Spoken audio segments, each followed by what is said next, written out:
What is the state of the union in Indiana real estate? We're going to cover that as well as last month's stats here on the Market Minute. Start the clock.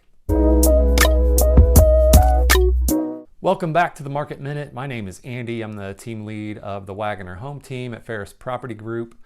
And each month we take a look back at the previous month's stats in Central Indiana real estate so that you have an understanding of what is happening in our market.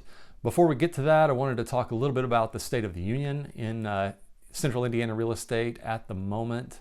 Our interest rates peaked back in October, so that's a good sign. That was around 7.5%. We're down in the 6 to 6.5% range now, low sixes. So we hope that that trend continues now that we're into the new year. Inflation measures have started to curb inflation a little bit. I'm sure you've noticed at the gas pump, as well as maybe a few other spots that what the Fed has been doing is working.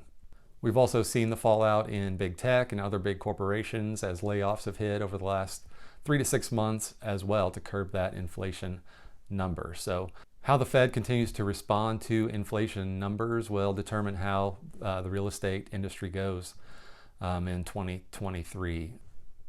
Predictions for home prices this year depend on the source. We've seen anywhere from a 5% increase in average sale price to a 5% decrease, depending on who you talk to.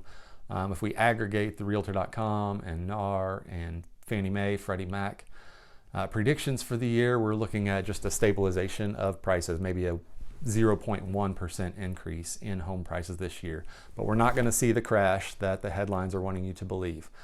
So bring that to me if you see something like that and ask me what's really happening in our marketplace. I'll look at the numbers in December of last year. Last month we had 1,700 new listings in our marketplace, and Indiana has gone back to that cyclical real estate market that we were used to pre-pandemic, where we're a little bit slower in November, December, January, and then the spring market starts to pick up in mid to late February. The average sale price was up 12% over a year ago at $280,000, and also up 1% over November. So that was a good sign from November to December of last year. Average days on market was 24. That was plus 5 from a month ago. So we're seeing listings sit a little bit longer than they were just a month ago.